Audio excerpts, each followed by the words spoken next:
전쟁으로 인하여서 고통과 큰 아픔이 있었습니다. 아버지 하나님, 이 자유 대한민국에 앞으로는 6.25 사건과 같은 전쟁이 다시는 일어나지 않도록 지키시고 보호하여 주시고 함께하여 주시옵소서. 그리고 이번에 새로운 대통령을 세워주셨으니 아버지 하나님 함께하여 주시고 이 대통령이 하나님을 두려워하는 대통령 되게 하시고 하나님을 경외하는 대통령이 될 수 있도록 인도하여 주옵소서. 국무위원들과 모든 위원자들이 대통령과 연합하여서 우리의 자유 대한민국이 더욱더 살기 좋고 평화로운 나라가 될 수 있도록 모든 나라의 위정자들에게 은혜를 더하여 주시옵소서. 아버지 하나님, 시간 예배 가운데 함께하여 주시고 하나님께서 주시는 그 말씀 가운데 하나님의 음성을 듣게 하시며 시간에 하나님을 만나고 한 시간만 될 수 있도록 인도하여 주옵소서. 시간도 함께하여 주실 것을 믿사옵고 예수님의 이름으로 기도드립니다.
아멘.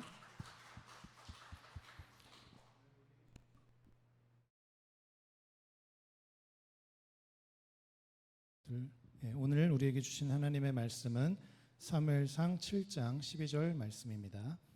사무엘상 7장 12절 말씀 우리 함께 봉독하겠습니다. 시작. 사무엘이 돌을 취하여 미스바와 센 사이에 세워 가로되 여호와께서 여기까지 우리를 도우셨다 하고 그 이름을 에벤에셀이라 하니라. 아멘. 우리 먼저 찬송 부르겠습니다. 28장 함께 찬송하겠습니다.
이 찬송에 보면은 복의 근원 강림하사, 우리 여호와 하나님께서, 우리 예수님께서 복의 근원이신 줄 믿으시길 축원합니다. 주님이 복의 근원이에요. 이 세상의 복의 근원이 바로 주님이세요. 주님의 이 복이 주님의 얼굴로부터, 주님의 임재로부터, 주님의 영광으로부터 오는 거예요. 인생의 복은 하나님께로부터 오는 거예요. 하나님을 만나야 그 복을 누릴 수 있는 거예요. 하나님의 임재 앞에 나와야 그 복을 누릴 수 있는 거예요. 우리 하나님이 복의 근원이시기 때문이죠. 그 복의 근원 되시는 하나님에 대한 찬송입니다. 이 찬송을 로버트 로비슨이라는 분이 작사를 하셨어요. 지금으로부터 한 300년 전에 1735년에 태어나셔서 1790년도에 소천을 하셨는데, 로버트 로빈슨이라는 분은 어린 시절에 굉장히 불우했습니다. 아주 어렸을 때 아버지를 소천하고 잃고 방황하면서 이 청소년 시기를 보냈습니다. 그리고 어머니 밑에서도 오래 살지 못하고 어머니 곁을 또 떠나서 런던으로 혼자 어린 나이에 이렇게 이사해서 런던에서 혼자 청소년기를 보냈습니다. 어머니가 이 로빈슨 아들을 조셉 앤더슨이라고 하는 이발소 사장에게 보냈어요. 그래서 이발 기술을 배우게 했습니다. 그때 나이가 14살이었어요. 14살 때 아버지는 세상을 떠나고 어머니는 이 아들을 이발소에 보낸 거예요. 14살에 부모를 떠나서 영국의 타지에 그곳에서 이제 이발 기술을 배우면서 이렇게 살았던 것이죠. 얼마나 그 힘든 인생이었을까요? 너무나도 어린 나이였기 때문에 철이 없었겠죠. 14살이 무슨 철이 들었겠습니까?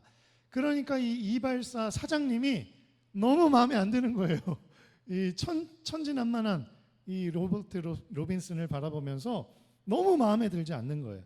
항상 화를 냈다 그래요. 항상 혼났다 그래요. 14살이니 뭐 그만도 하겠죠. 그렇게 5년의 시간을 보냈습니다. 5년 동안 이발 기술을 배우면서 이 수습 생활을 마치게 되었어요.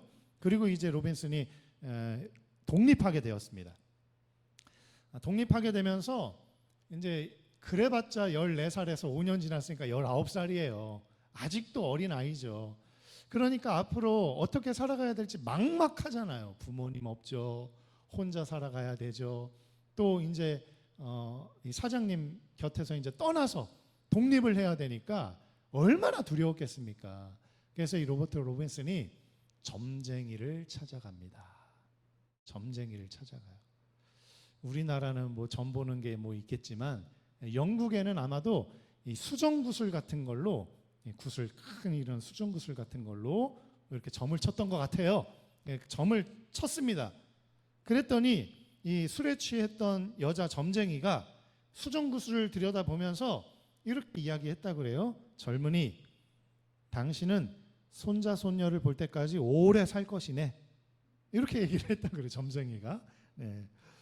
근데 그것을 들은 로빈슨이 그때 딱 그 점쟁이의 말을 듣고 나서 들었던 생각이 뭐냐면, 오래오래 살긴 하겠지만 내가 언젠가는 죽겠구나.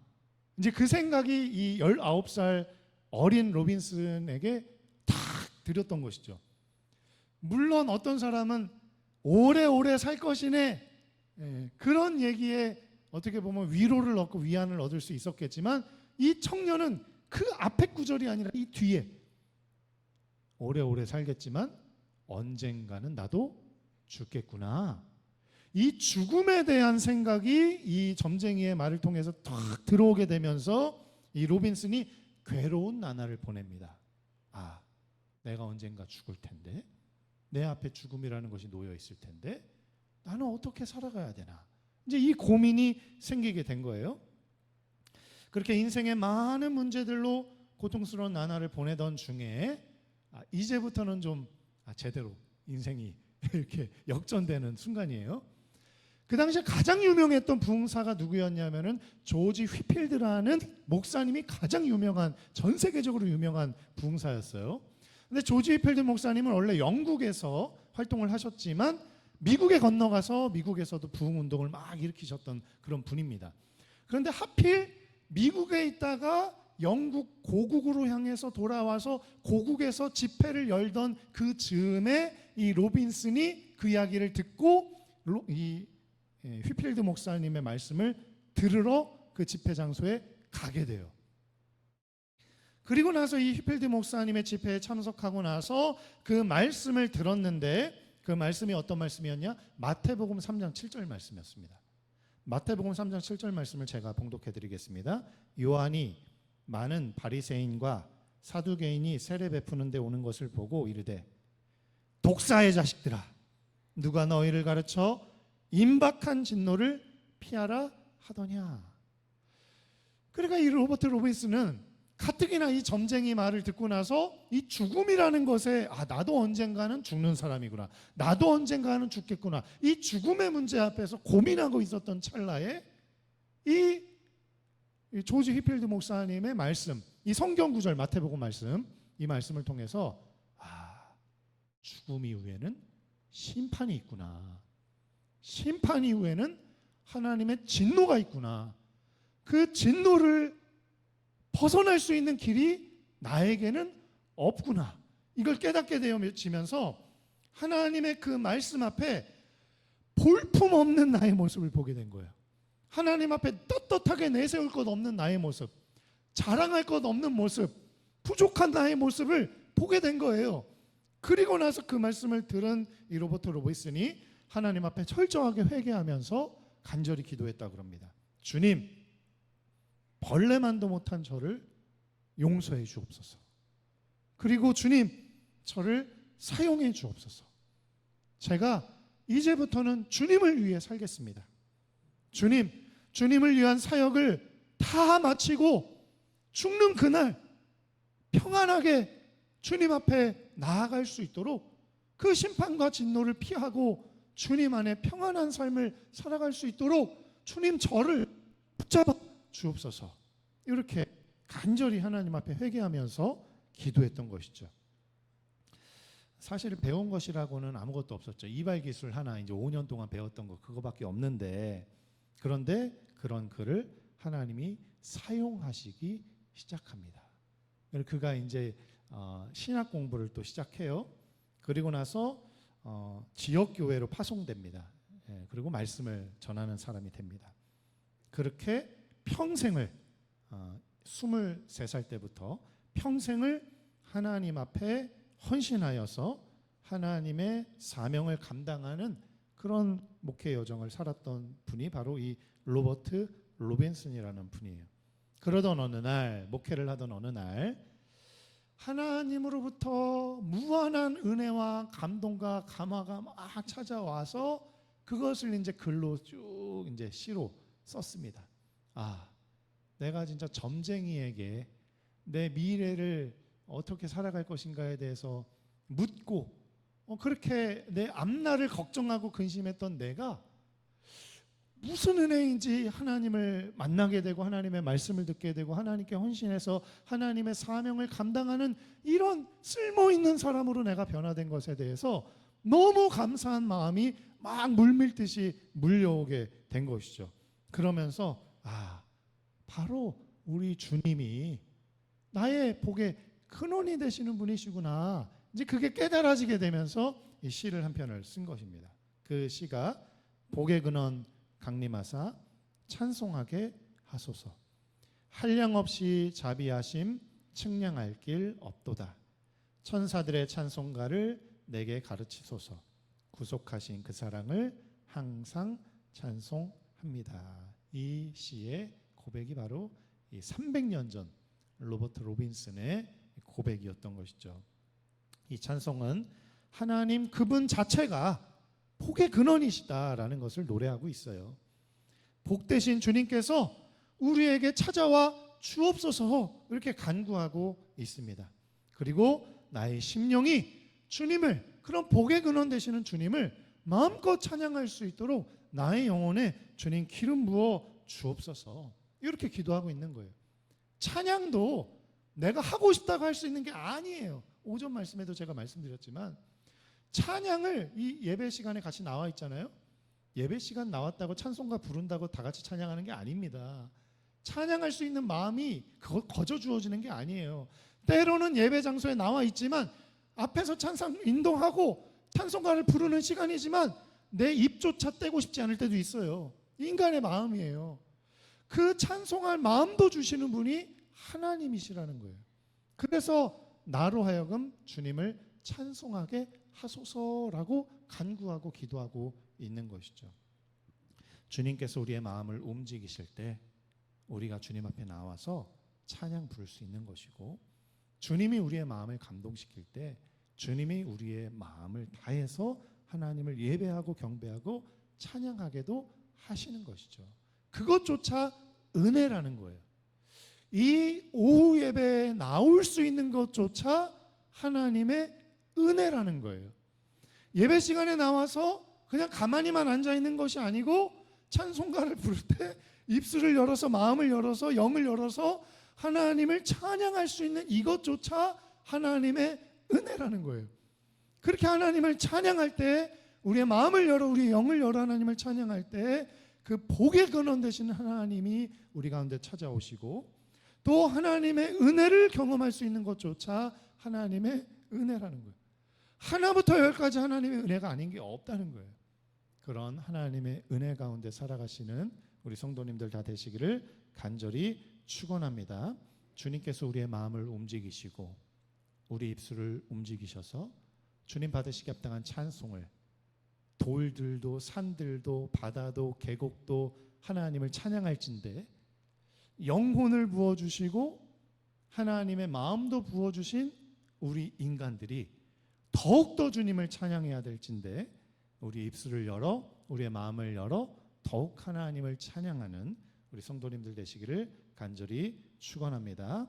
우리 한 번 더 28장 복의 근원 주님 강림하여 주옵소서 찬송하면서 주님 앞에 나아가겠습니다.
주님 앞에 나아가기를 원하오니 한량없는 은혜를 쏟아 주옵소서.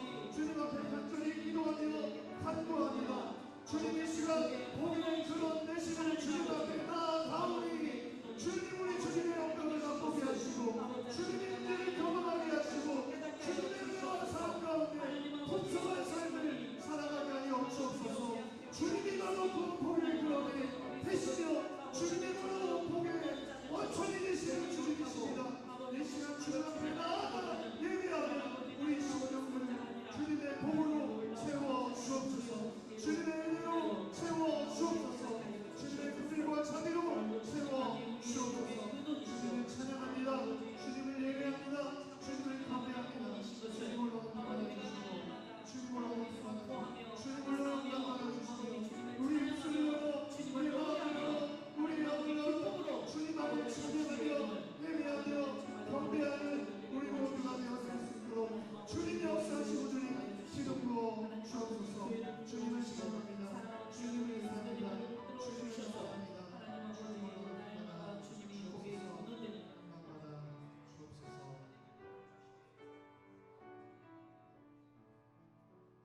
복의 근원 되신 주님을 찬양합니다. 모든 영광과 존귀와 찬송과 영배를 받으시기 합당하신 주님을 찬양합니다. 주님 복의 근원이 바로 주님이시오니 주님과 주님 앞에 나아가오니 주님의 복을 우리에게 쏟아 주옵소서. 주님의 한량없는 은혜를 우리에게 쏟아 주옵소서. 한량없으신 주님의 사랑과 주님의 긍휼과 주님의 자비와 주님의 은혜로 풍성한 삶을 살아갈 수 있도록 인도하여 주옵소서. 이제는 우리 주 예수 그리스도의 은혜와 아버지 하나님의 무한하신 사랑과 성령 아버지 하나님의 놀라우신 역사, 감동, 감화, 인도하심이 하나님을 찾고 하나님을 부르고 하나님을 사모하는 모든 심령들 머리 위에 이제로부터 영원토록 함께 하시기를 간절히 축원하옵나이다.